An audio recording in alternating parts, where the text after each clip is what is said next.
Welcome all to the Bred Productions Guide to the Midterm Elections 2018. I'm Kayla Casillas. And I'm Owen Walter. We'll be presenting candidates and giving a brief explanation of each individual's platform to make you a more informed voter come November 6th. Students 18 or older and teachers, this is for you. With the 2018 midterm elections approaching, it's important to stay informed and know your candidates. This year, running for the gubernatorial election are Republican Ron DeSantis and Democrat Andrew Gillum. Some of DeSantis' main platform points consist of protecting the water supply, replacing Common Core for technical education, lowering taxes, and privatizing healthcare. Socially, DeSantis follows a very conservative base, voicing strong support for pro-life legislation, protection of the Second Amendment, and Republican additions to the Supreme Court.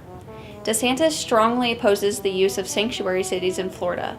A more in-depth description of DeSantis' views can be found at his campaign site, www.rondesantis.com/news. DeSantis' Democratic counterpart, Andrew Gillum, follows a very different goal set for Florida. He plans to attack the issue of climate change by lessening toxic carbon emissions. He also wishes to reallocate taxes to raise teacher salaries and rebuild public schools, while also implementing a set of business tax cuts to boost our economy. Making sure that healthcare is more accessible for all Floridians is another stark contrast that Gillum favors over DeSantis. The rest of Gillum's social platform is displayed on his campaign website, andrewgillum.com. Christopher King and Jeanette Nunez are our Democratic and Republican candidates for Lieutenant Governor. This role is equivalent to Vice President in that they are always paired with their respective party's governor on the joint ticket. The midterm elections also elects new members to the Senate. Two leading candidates are Republican Rick Scott and Democrat Bill Nelson. Rick Scott, Navy veteran and governor of Florida for 8 years, is running for Senate. Most of his environmental plan consists of protecting Florida's parks and coastlines. Much like DeSantis, Scott aims to raise technical education and privatize healthcare.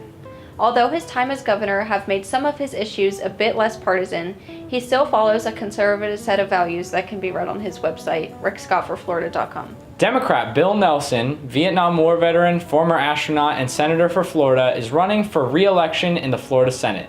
He claims himself to be a more moderate figure in an increasingly partisan climate, and has made his voice prevalent in the recent March for Our Lives movement, advocating both protection and limitation of the Second Amendment through gun reform. Also featured on the Florida ballot this year are 12 constitutional amendments. All of these amendments need a 60% vote in order to be passed. Of these include Amendment 4, which would restore voting rights to former felons, Amendment 8, which involves 3 education-related proposals involving charter schools, and Amendment 13, which would end commercial dog racing, among many others. Afraid of fake news? Visit www.factcheck.org, a nonprofit, nonpartisan website that strives in reducing deception in American politics. Aligning oneself with a political party may be a natural part of our democracy. However, it is irresponsible to vote based solely on red or blue without doing any preliminary research. Keeping an open mind is key to being a responsible voter. Visiting each candidate's campaign page can give you a clear look at each side's platform without biased judgment from outside parties. If you're worried about voter fatigue come November 6th, be sure to check out ballotpedia.com before heading out to the polls. Consider printing off a sample ballot on the internet and filling it in beforehand, then simply copying off the information once you're in the voting booth. Some of these amendments are written at a 17th grade level. 17th grade, and this issue is largely bipartisan. Regardless of party, people find these texts to be highly challenging to read. Do your research beforehand and prepare to face some challenging jargon on voting day. We hope you found that informative and hope you'll take that information with you to the polls. Remember the privileges we're given as U.S. citizens and don't underestimate the power of the midterm elections. Exercise your right to vote and urge others to do so as well, no matter which party you align with or which candidate you choose. Thank you all for watching.